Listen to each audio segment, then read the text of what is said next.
চাকরি দেওয়ার নামে নারীদের জোর করে বিছানায় নিতেন সাবেক মন্ত্রী কুজেন্দ্র ত্রিপুরা।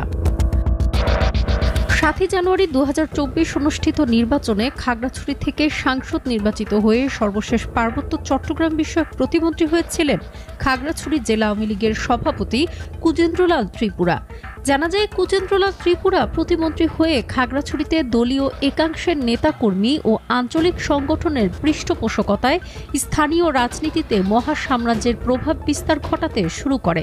যদিও খাগড়াছড়ি জেলা আওয়ামী লীগে বিবদমান দুই গ্রুপের একটি গ্রুপকে সম্পূর্ণ নিষ্ক্রিয় করতে সক্ষম হন জনাব ত্রিপুরা। চাকুরির নামে সুন্দরী মেয়েদের টার্গেট করে ঢাকায় নিয়ে জোর করে শারীরিক সম্পর্ক স্থাপনে বাধ্য করত 64 বছরের এই রাজনৈতিক। নারীদের সাথে এহেন অনৈতিক কার্যকলাপের একাধিক ভিডিও সামাজিক মাধ্যমে ভাইরাল হওয়ায় মহা আতঙ্কে আছেন কুজেন্দ্রলালের লালসার শিকার হওয়া এসব তরুণীরা। বেকার ছেলেদের চাকরি দেওয়ার নামে গত 7 মাসে খাগড়াছড়ি থেকে নিয়েছেন 200 কোটি টাকা। খাগড়াছড়ির এই মহা প্রতাপশালী প্রতিমন্ত্রীর কথার বাহিরে হতো না কোনো কাজ। খাগড়াছড়ি জেলা প্রশাসনে অল্প সময়ের মধ্যে জেলা ও পার্বত্য চট্টগ্রামের সব সেক্টরে নিয়েছিল একক নিয়ন্ত্রণ।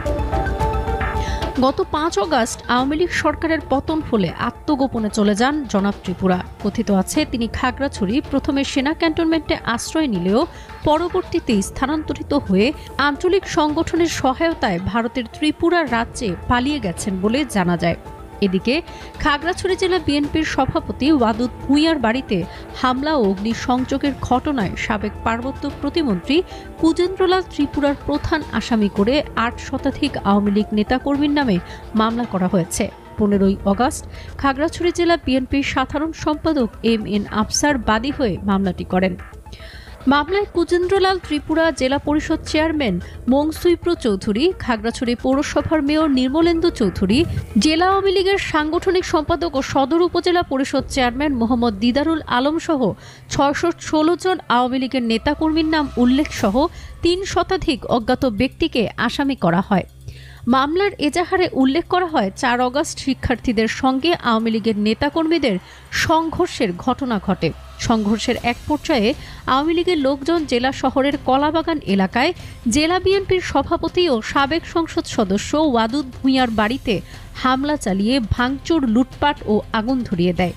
এ সময় বাংলাভিশনের জেলা প্রতিনিধি HM প্রফুল্লের বাড়ি ও অফিস এবং কলাবাগান ও ভাঙা সেতু এলাকায় বিভিন্ন ব্যবসা প্রতিষ্ঠানে হামলা ও লুটপাট চালান আওয়ামী লীগের নেতাকর্মীরা। News desk, voice Chittagong.